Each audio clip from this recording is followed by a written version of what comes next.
adik-adik, kita akan memulai ibadah kita pada hari ini.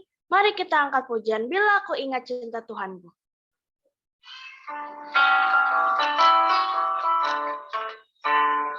Bila ku ingat cinta Tuhanku, ku tidak mau mundur lagi. Bila ku ingat cinta Tuhanku, ku tidak mau mundur lagi. Sungguh tidak mau, ku tidak mau mundur lagi. Sungguh tidak mau, ku tidak mau mundur lagi. Bila ku ingat cinta Tuhanku, ku tidak mau mundur lagi. Bila ku ingat cinta Tuhanku, ku tidak mau mundur lagi. Sungguh tidak mau, ku tidak mau mundur lagi. Sungguh tidak mau, ku tidak mau mundur lagi.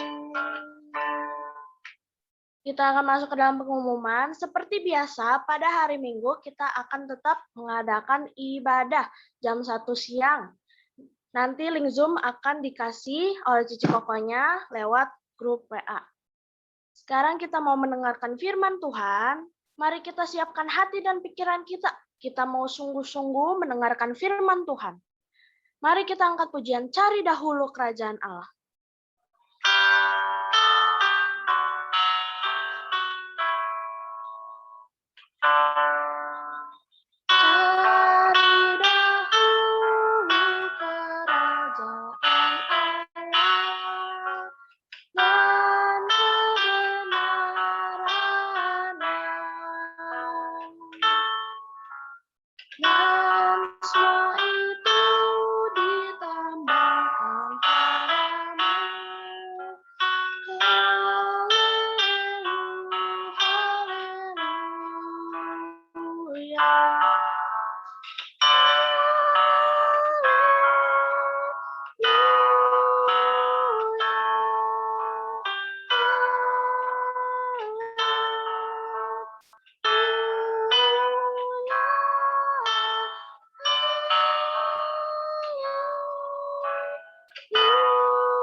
Sekali lagi.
Mari kita berdoa. Tuhan Yesus, terima kasih untuk hari ini, karena Tuhan masih memberikan kami kesempatan untuk bersekutu bersama-sama. Tuhan, sebentar kami mau mendengarkan firman Tuhan. Pimpinlah untuk Cici Koko yang akan mengajarkan kami. Hanya di dalam nama Tuhan Yesus kami telah berdoa. Amin. Halo adik-adik, selamat sore. Tiba saatnya kita mau mendengarkan firman Tuhan. Sebelum itu boleh disiapkan Alkitabnya di Kejadian pasal 7 ayat 1 sampai ke 24.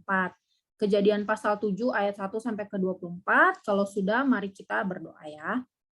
Tadi di Kejadian pasal 7 ayat 1 sampai ke 24. Mari kita berdoa terlebih dahulu.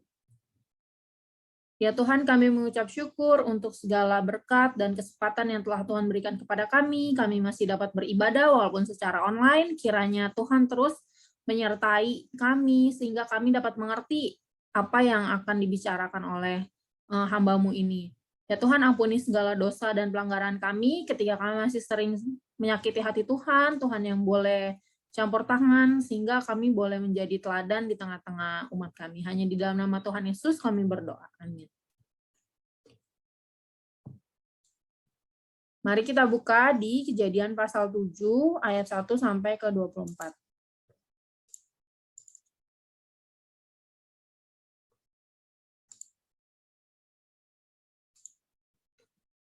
Kita baca bersama-sama ya.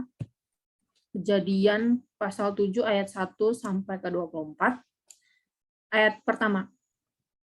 Lalu berfirmanlah Tuhan kepada Nuh, masuklah ke dalam bahtera itu, engkau dan seisi rumahmu, sebab engkaulah yang kulihat benar di hadapanku di antara orang zaman ini.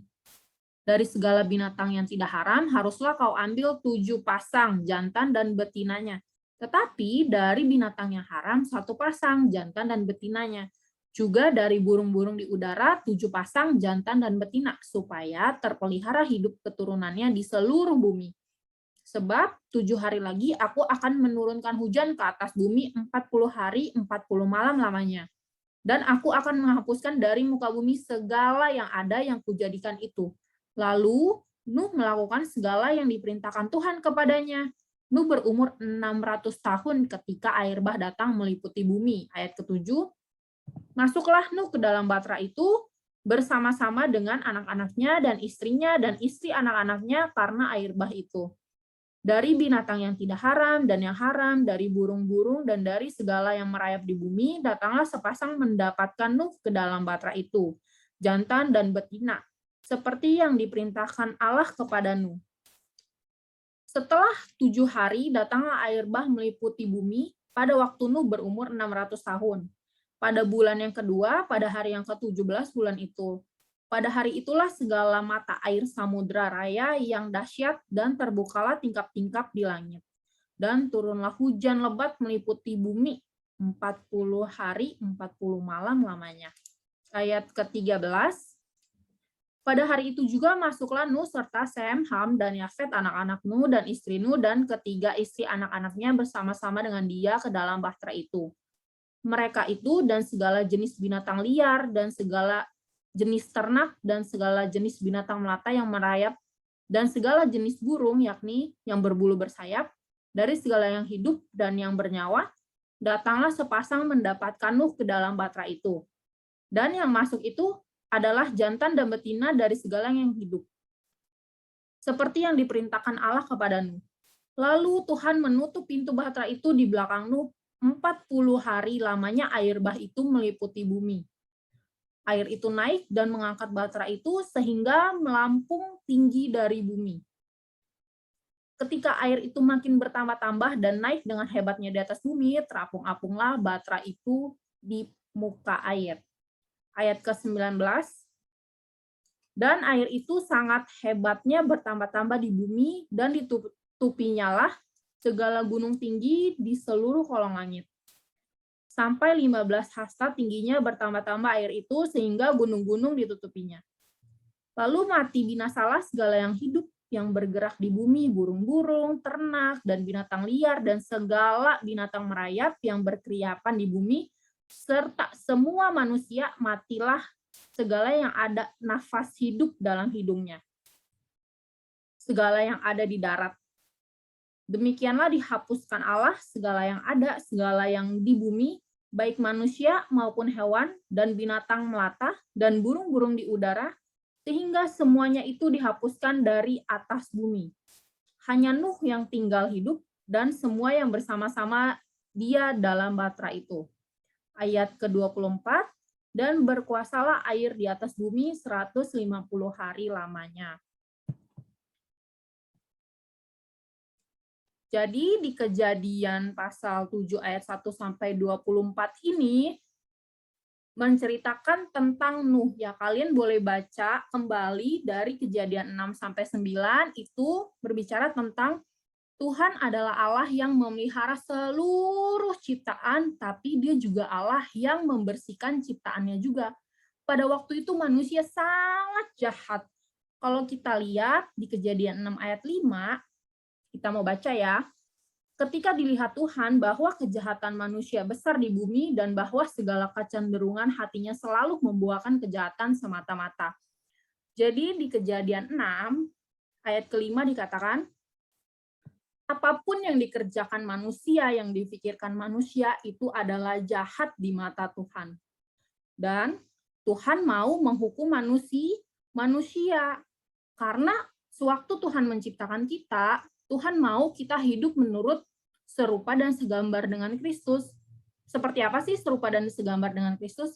Kita mempunyai sikap yang adil, yang benar, dan memiliki kasih, tetapi manusia tidak punya itu semua. Mereka jahat, ada yang tindakannya jahat, ada yang nggak berani bertindak, tapi mereka berpikir hal-hal yang kotor, berpikir hal-hal yang jahat, yang cemar. Dan semua yang dilakukan manusia itu pastinya menyakiti hati Tuhan, pasti Tuhan itu sedih. Terus ada nggak sih manusia yang baik? Tidak ada. Kecuali satu. Siapa itu? Yaitu Nuh. Oh, jadi karena Nuh baik, makanya Nuh dipilih sama Tuhan. Tidak, salah ya. Tetapi karena Tuhan memilih Nuh, makanya Tuhan jaga Nuh supaya Nuh tetap baik. Di seluruh bumi sudah nggak ada lagi orang yang bertindak baik. Mereka berlaku semaunya sendiri, egois, mementingkan diri sendiri, saling menyakiti, ya. Dan Tuhan melihat semuanya ini salah dan jahat di mata Tuhan. Makanya Tuhan mau menghukum manusia. Gimana caranya? Tuhan menghukum itu berarti bukan untuk menghancurkan ciptaannya ya, tetapi Tuhan menghukum untuk memperbaiki ciptaannya itu karena Tuhan sayang sama manusia. Karena Tuhan mengasihi manusia. Kalau Tuhan nggak hukum, tandanya Tuhan nggak peduli lagi sama ciptaannya. Karena Tuhan sayang, makanya Tuhan mau memperbaikinya dengan hukuman. Dipilihlah satu orang, yaitu Nuh. Ya, kita tahu Nuh ini dikasih tugas sama Tuhan. Ada 2 tugas yang harus dijalankan sama Nuh. Yang pertama, Nuh harus khotbah, ya. Yang pertama Nuh harus khotbah. Khotbah tentang apa? Tentang pertobatan. Nuh harus kasih tahu ke semua orang, menyuruh orang untuk bertobat. Kalau enggak nanti Tuhan akan menghukum. Nanti kalau Tuhan marah, Tuhan hukum, Tuhan akan menenggelamkan bumi. Dan semua yang bernafas akan mati. Jadi Tuhan memberikan tugas kepada Nuh untuk berkhotbah, suruh orang, ayo bertobat, semuanya bertobat sebelum Tuhan marah. Lalu tugas Nuh yang kedua adalah buat bahtera. Buat bahtera itu seperti apa? Nih seperti ini ya, Tuhan sudah membuat ketentuan, semuanya ada, kalian bisa baca. Mulai dari ukurannya seberapa, harus pakai bahan apa, semuanya sudah ditulis oleh Tuhan sesuai dengan ketentuan Tuhan. Jadi tugas Nuh itu selain Nuh berkhotbah, Nuh juga harus buat bahtera, harus pilih pohonnya, tebang pohonnya, buat kayunya, ukur, semuanya harus dilakukan dengan teliti supaya nanti kalau air bah turun itu bahteranya nggak tenggelam, harus dibuat seteliti mungkin ya. Sambil Nuh berkhotbah, sambil Nuh cari itu semua barang-barang untuk membangun bahtera, dan bahteranya dibuat dari kayu gofir. Kenapa sih Nuh harus bikin bahtera? Karena nanti yang akan masuk ke dalam bahtera itu bukan cuma Nuh sendiri doang. Nuh akan masuk bersama-sama dengan ketiga anaknya, ketiga istri anaknya, dan istrinya Nuh. Bukan cuma itu saja, Nuh harus membawa banyak sekali binatang. Ya. Tadi yang akan masuk ke dalam bahtera itu ada siapa? Nuh dan istrinya, dan ketiga anaknya. Ada yang bisa sebutin nggak? 3 anaknya itu siapa aja? Sem, Ham, dan Yafet. Lalu akan ada banyak sekali binatang yang masuk. Ya, Tuhan bilang, Nuh harus bawa binatang yang bisa dipersembahkan ke Tuhan itu masing-masing 7 pasang. Lalu binatang yang tidak bisa dipersembahkan itu masing-masing 1 pasang. Waduh, gimana caranya Nuh mengumpulkan semua itu? Binatang banyak nggak?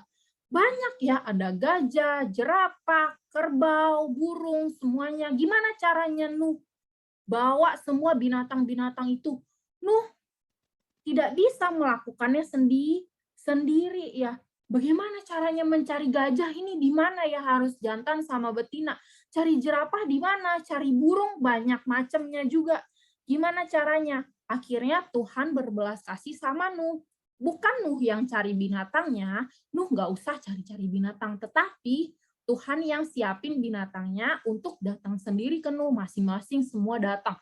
Burungnya datang, sapinya datang, gajahnya datang, semuanya sudah disiapkan oleh Tuhan. Ya, Tuhan itu sangat baik. Tuhan suruh binatang-binatangnya dan mereka semua masuk sendiri ke bahtera Nuh. Waktu Nuh sambil bikin bahtera, Nuh sambil berkhotbah. Gampang nggak sih? Tidak gampang ya. Waktu Nuh berkhotbah, kasih tahu supaya orang-orang bertobat, orang-orang langsung percaya nggak? Enggak. Mereka nggak mau dengerin Nuh. Mereka pikir Nuh itu bohong. Kamu bohong. Nggak mungkin ada hujan yang besar yang mau menenggelamkan bumi. Atau Tuhan kan sayang sama kita. Nggak mungkin Tuhan mau menghukum kita. Ya, banyak sekali orang yang tidak mau percaya sama Nuh. Mereka malah menolak Nuh. Nuh itu sedih sekali, dia berdoa ke Tuhan, Tuhan, tolong kasih kesempatan supaya umatmu ini nggak dihukum. Akhirnya Tuhan kasih waktu yang sangat panjang sambil Nuh buat bahtera. Tuhan kasih waktu yang panjang sekali. Buat apa? Supaya orang-orang itu bisa dapat kesempatan untuk bertobat. Sudah menunggu setelah sekian lama, Nuh berpikir, wah Tuhan nggak turunkan hujan ya. Setelah Nuh berpikir, ternyata Nuh baru sadar kalau Tuhan itu panjang sabar. Tuhan itu sangat sabar sekali. Sehingga dia mau kasih kesempatan berkali-kali, berhari-hari, bertahun-tahun, bahkan ratusan tahun supaya anak-anaknya bertobat, supaya banyak orang yang bertobat. Sampai Nuh berdoa ke Tuhan. Yang tadinya Nuh berdoa minta pengampunan, sekarang Nuh berdoa tentang Tuhan terima kasih karena Tuhan sudah mengasihani saya, sudah memilih saya. Karena Tuhan begitu sabar sekali kepada orang-orang. Nah, setelah itu, beberapa lama kemudian Tuhan kasih peringatan ke Nuh. Nuh, sekarang kamu masuk sama keluarga kamu, dan waktunya sudah habis, bahtera ini akan ditutup ya.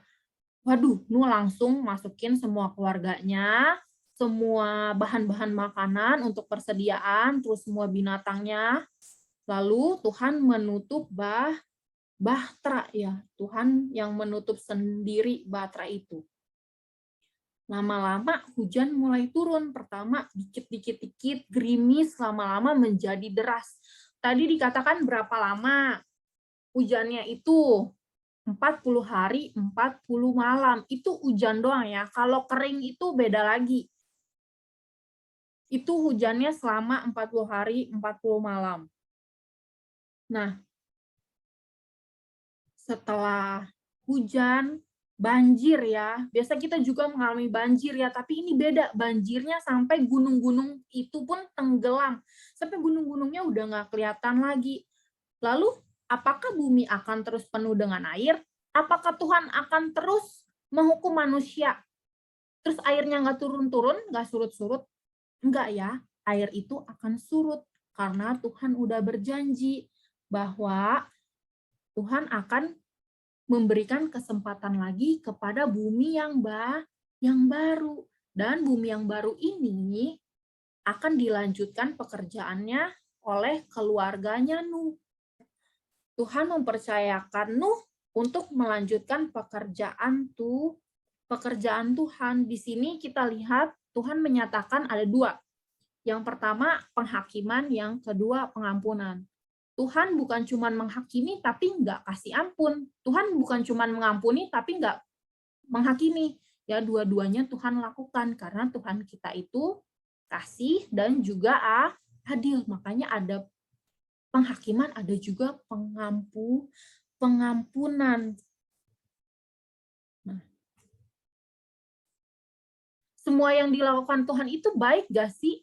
Baik ya. Tapi Cici, kalau baik kok Tuhan menenggelamkan bumi? Kok Tuhan menghancurkan seluruh ciptaannya? Berarti Tuhan jahat dong. Enggak ya, Tuhan gak jahat.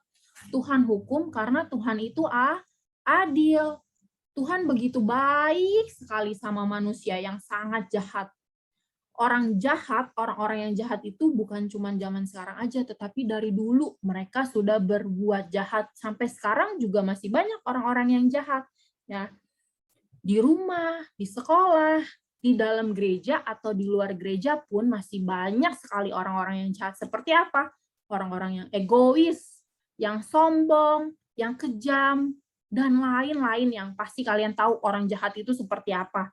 Ya, mereka ini sering menyakiti Tuhan ya. Tuhan baik, dia memang mengasihi ciptaannya. Tetapi Tuhan membenci dosanya. Tuhan memang mengasihi ciptaannya tetapi tidak dengan dosa-dosanya.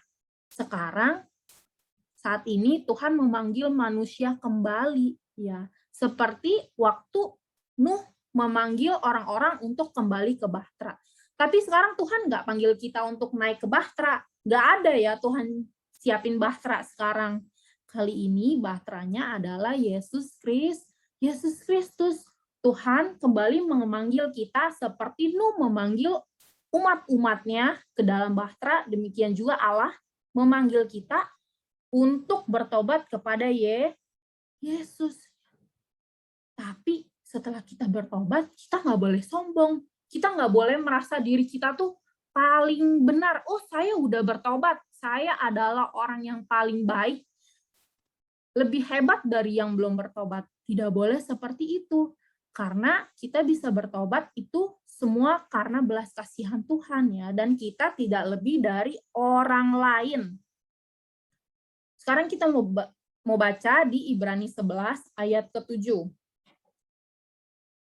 Boleh dilihat di Ibrani 11 ayat ke-7. Mari kita baca bersama-sama. 1, 2, 3. Karena iman, maka Nuh dengan petunjuk Allah tentang sesuatu yang belum kelihatan, dengan taat mempersiapkan Bahtera untuk menyelamatkan keluarganya. Dan karena iman itu, ia menghukum dunia. Dan ia ditentukan untuk menerima kebenaran sesuai dengan imannya. Kita baca sekali lagi ya, Ibrani 11 ayat 7. Karena iman, maka Nuh dengan petunjuk Allah tentang sesuatu yang belum kelihatan, dengan taat mempersiapkan Bahtera untuk menyelamatkan keluarganya. Dan karena iman itu, ia menghukum dunia. Dan ia ditentukan untuk menerima kebenaran sesuai dengan imannya. Nuh beriman bahwa Allah akan menghakimi. Tetapi Nuh beriman juga kalau Allah akan menyediakan belas kasihan kepada semua orang yang mau kembali lagi ke Tuhan. Ayo, mari kita beriman seperti Nuh ya. Kita harus tahu kalau Tuhan itu memang kasih kesempatan kita untuk bertobat, tapi kita nggak boleh sembarangan. Setelah kita tahu Tuhan kasih kesempatan kita bertobat, kita nggak boleh sembarangan hidup. Nggak boleh bikin hati Tuhan sedih. Waktu kita sadar kita berbuat dosa dan kita sadar kita harus bertobat, kita tidak boleh kembali lagi ke dosa yang sama. Selain kita bertobat, kita juga harus bersyukur. Yang pertama, kita bertobat, yang kedua kita harus bersyukur. Kenapa? Karena Tuhan itu panjang sabar. Dia sangat sabar kepada kita. Di atas kayu salib, Yesus memberikan keselamatan bagi orang-orang yang beriman. Dia mau sabar menunggu kita berharap supaya kita bisa bertobat. Yesus Kristus itu seperti Bahtera yang tadi, ya, yang membuat setiap orang yang ada di dalam Dia itu tidak binasa. Jadi poin yang mau kita bahas kali ini ada 2. Yang pertama, kita harus bertobat, meninggalkan dosa-dosa kita yang lama, karena Tuhan sudah memberikan kesempatan. Yang kedua, kita harus mengucap syukur, karena Tuhan masih sabar, masih mau menunggu kita untuk bertobat. Mari kita berdoa. Ya Tuhan, kami mengucap syukur untuk segala kesempatan yang Tuhan masih berikan kepada kami. Tuhan masih mau mengingatkan kami sekali lagi, waktu Tuhan itu begitu panjang. Tuhan selalu memberikan kami kesempatan terus dan terus, tetapi kami sering menyepelekannya, tetapi kami sering tidak acuh terhadap kesempatan yang telah Tuhan berikan. Tuhan kiranya memberikan kami bijaksana supaya kami boleh terus hidup seperti seturut dengan kehendak Tuhan, hidup serupa seperti Kristus. Ajar kami ya Tuhan untuk boleh menjadi teladan di tengah-tengah kami. Hanya di dalam nama Tuhan Yesus kami berdoa. Amin.